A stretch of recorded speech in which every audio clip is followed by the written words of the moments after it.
Salamünaleyküm hörmətli televizor görüp atqanınla Erkin Asiya Radiosu Tor televiziyasının Haftalık Xəbərlər proqramısı. Məzkur proqramımızda muşu bir həftə jarayonida radiomuzda Uyğurlarga dair anlatılgan bir qism mühim xəbərlərimizni əsiltib ötümüz. Mən Erkin. Mən Gülçehre. Tövəndə diqqətinizlə xəbərlərimizin təfsilatları bolsun. Uyğurlar diyarında izchil davam qılıb atqan zor tutqunda Uyğur sərxillərinin asası nişan bolub atqanlığı məlum.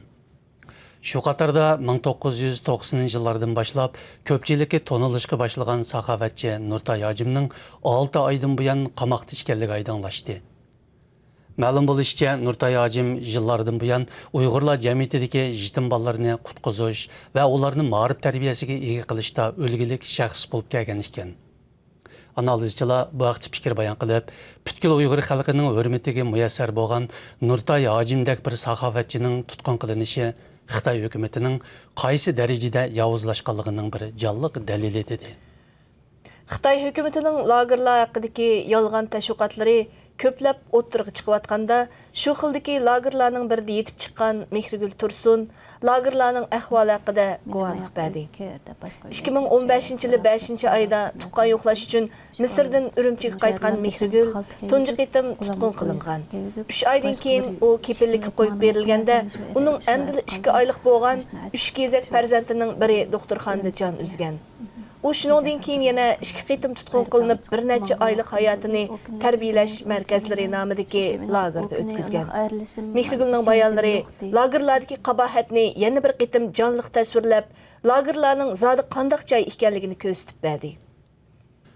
Uyg'ur til tadqiqotchisi Kurash Toyirning qo'lga ilinganligi haqidagi xabarlar tarqalg'ili 1 yildan oshgan bo'lib, yaqinda buning rostligi dalillandi.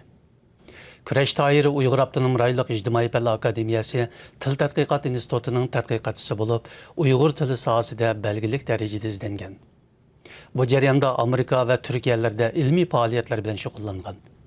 Ma'lum bo'lishicha, Kurash Toyir Uyg'ur diyoridagi el suygan shoirlardan Toyir Talibning o'g'li bo'lib, navbatda uning dadisi va boshqa qarindoshlari lagerlarga olib ketilgan. Yaqindan buyon Xitoy hukumati lagerlarni payozlab o'zlarining kasbiy tarbiyalash maktabi ochganligini tashviq qilib kelgan edi. Ammo Yevropa parlamenti, jumladan Angliya hukumati bu masala haqida maxsus bayonotlar e'lon qilib, lagerlar mavjud deb o'tirib qo'ydi. Shu qatorda Amerika, Germaniya, Norvegiya, Shvetsiya qatorliq davlatlar yaqinda ochilmoqchi bo'lgan Birlashgan Davlatlar Tashkiloti inson haqlari yig'inida Xitoy hukumatidan so'ramoqchi bo'lgan Uyg'urlar haqidagi savollarni o'tirib qo'ydi.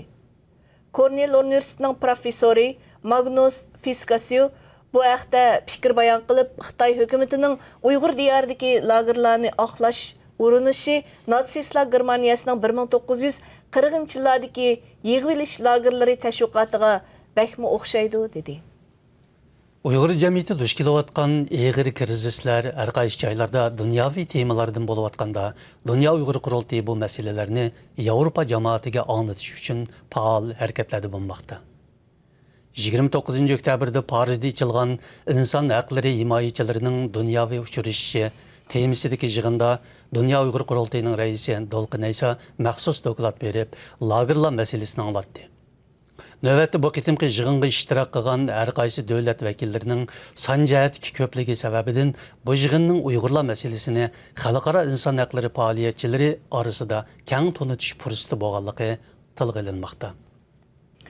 Uyg'urlarning chet eldagi siyosiy faoliyatlarining aktiv sahnalaridan biri bo'lgan Turkiyada 28 oktyabr kuni jazo lagerlari masalasi bo'yicha muxbirlarni kutib olish yig'ini ochildi. Anqaradagi Turk o'choqlari tashkiloti bu qitimki faoliyatni tashkilladi. Shuning bilan bir vaqtda Istanbuldagi Uyg'ur akademiyasi lagerlar masalasi haqida maxsus muhokama yig'ini ochib, lagerlarga qamalgan shaxslar haqida navbatdagi bostirishning ko'lami va xarakteri haqida to'xtaldi. Ma'lum bo'lishicha, bu vaqtdagi muhokamalarning ko'plab o'tirg'i chiqishi Turkiyaning navbatdagi vaziyatida Uyg'urlar uchun ijobiy natijalarga yo'l etishi olg'a surilmoqda ekan. Möhtərəm televizor görgüçülər, yuqorida Erkin Asiya Radiosu Tor televiziyasının Haftalık Xəbərlər proqramısını gördünüz. Kelar həftə görüşəylik. Xeyr xoş. Xeyr xoş.